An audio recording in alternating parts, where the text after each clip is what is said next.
नमस्कार मित्रांनो, स्वागत करतो तुमचं माझ्या ब्लॉग्समध्ये. तर मित्रांनो, फिरता फिरता मी एका जंगलाच्या शेजारी आलो आहे. तर मित्रांनो, आता खूप संध्याकाळचे आता 7 वाजत आलेले आहेत. तर आपल्याला जंगलामध्ये किंवा काही असं फिरायचं नाही आहे. पण मग मोकळे मोकळे मी आज आलो आहे आणि तुम्हाला दिसत असेल कसं वातावरण संध्याकाळचं आहे ते. फिरता फिरता इकडं मी आलो, इकडच्या बाजूला पाहिलं तर तुम्हाला वड दिसत असेल, एकदम झक्कास. आणि मित्रांनो, त्या बाजूनी सूर्य मावळत आहे, त्याच्यामुळं एकदम असं वाटतं की एकदम भुरकं भुरकं दिसतं. कारण सूर्य आहे, सूर्याचा प्रकाश कशा प्रकारे असतो हे तर आपल्याला सगळ्यांनाच माहीत असतं. पण ह्या बाजूनी जर असा कॅमेरा धरला म्हणजे मोबाईल धरला, तसं तर माझ्या ह्या मोबाईलची क्वालिटी एकदम लो आहे. त्याच्यामुळं व्हिडिओ म्हणजे खूप बेकार दिसतात.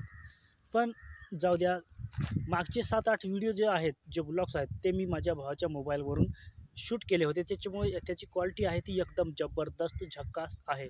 पण ह्या माझ्या मोबाईलात खूप लो क्वालिटी आहे ना, त्याच्यामुळं क्वालिटी म्हणजे एकदम बेकार आहे. व्हिडिओ चांगल्या प्रकारे दिसत नाही.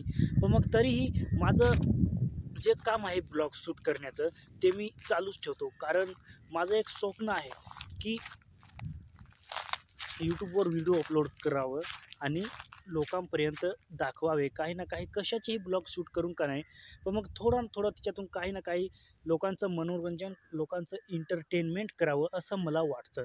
तर मित्रांनो, मी माझ्या पद्धतीने जे काही दाखवतो ते चांगल्या मनाने तुम्ही पहा. जरी व्हिडिओची क्वालिटी आता बेकार राहिली, पण कधी ना कधी 2 वर्षांनी, 3 वर्षांनी तर मी एखादा मोबाईल घेईनच चांगल्या प्रकारचा. त्यावेळेस क्वालिटी तुम्हाला मी चांगली बेस्ट दाखवण्याचा प्रयत्न करीन आणि त्यामध्ये व्हिडिओ पण आपले जरासे एकदम चांगल्या प्रकारे येतील. तर तसं जर फिरता फिरता इकडे आलो तर तुम्हाला दिसत असेल मित्रांनो, आळाव म्हणजे आमच्याकडे याला आळवाचे झाड असेच म्हणतात मित्रांनो. पण त्याला लागलेले आहेत की नाही हे सांगता येणार नाही. आता आपण जवळ जाऊन पाहू कसे आहेत काय.